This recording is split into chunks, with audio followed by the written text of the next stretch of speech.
देवभूमि हिमाचल, जहां मंदिरों की घंटियां और बर्फ से ढकी चोटियां सदियों से आस्था और पहचान की पहरेदार रही हैं, आज उन्हीं पहाड़ों के सीने में टनल फोड़कर, सुरंगों से जलधाराएं तोड़कर और हाइड्रो प्रोजेक्ट्स की अंधी दौड़ में भूगोल का नक्शा ही बदल दिया गया है। जहां कभी श्रद्धालु पैदल चढ़ाई कर देव दर्शन करते थे, वहां टाउन एंड कंट्री प्लानिंग की मिलीभगत से रोपवे, रिजॉर्ट और कंक्रीट के बाजार खड़े हैं, जो आस्था के स्थानों को व्यसन और मुनाफे का अड्डा बना रहे हैं।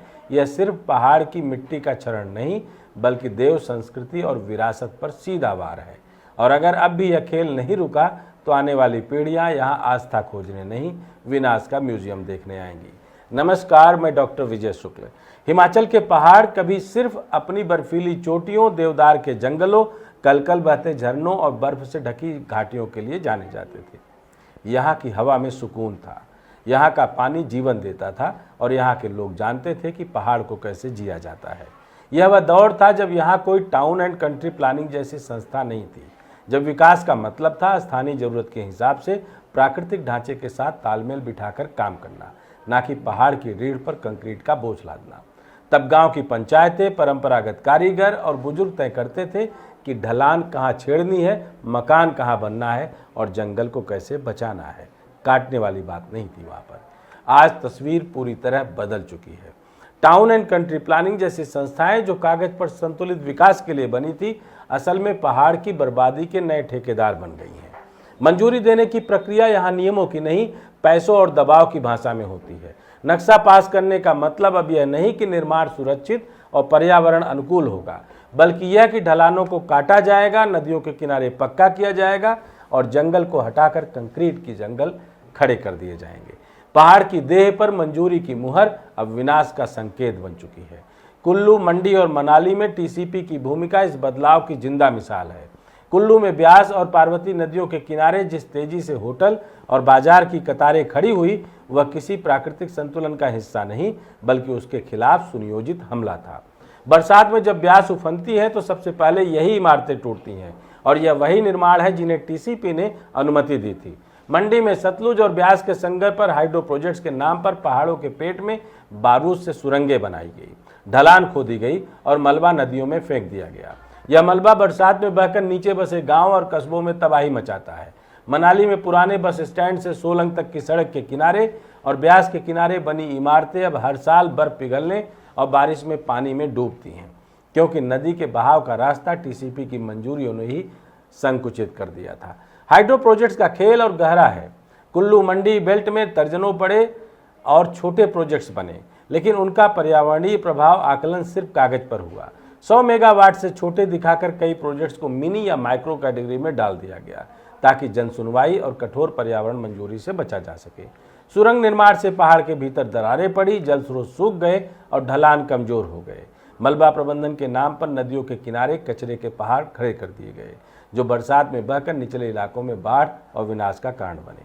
टीसीपी अब विकास के नाम पर बड़े निवेशकों को सिंगल विंडो क्लियरेंस दे रहा है।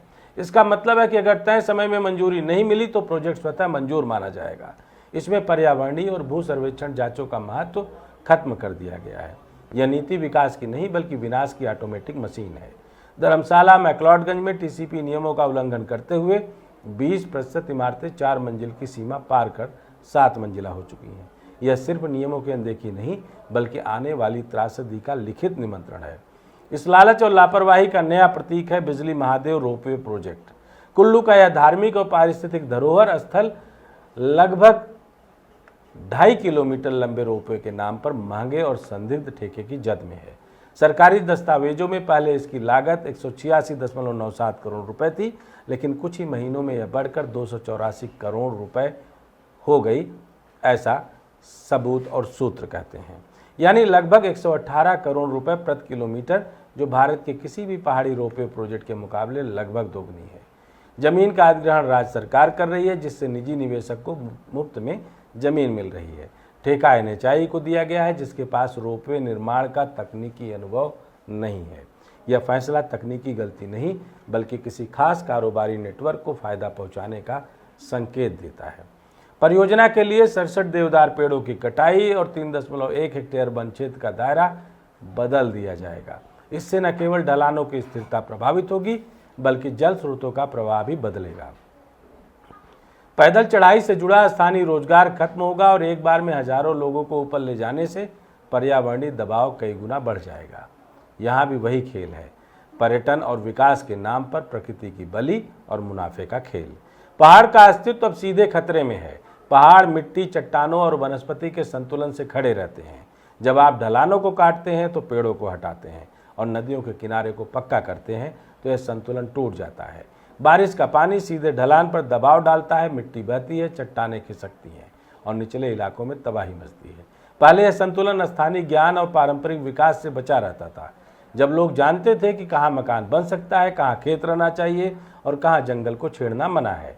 टीसीपी जैसी संस्थाओं ने इन सीमाओं को मिटा दिया है और लालच को कानून का रूप दे दिया है।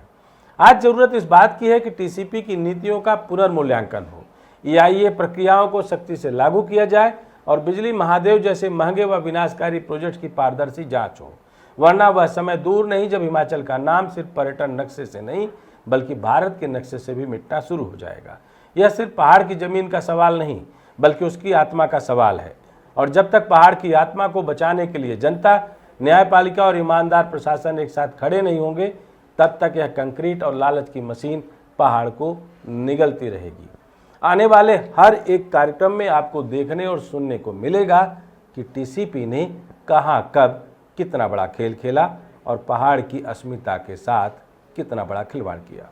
जय हिंद, जय भारत।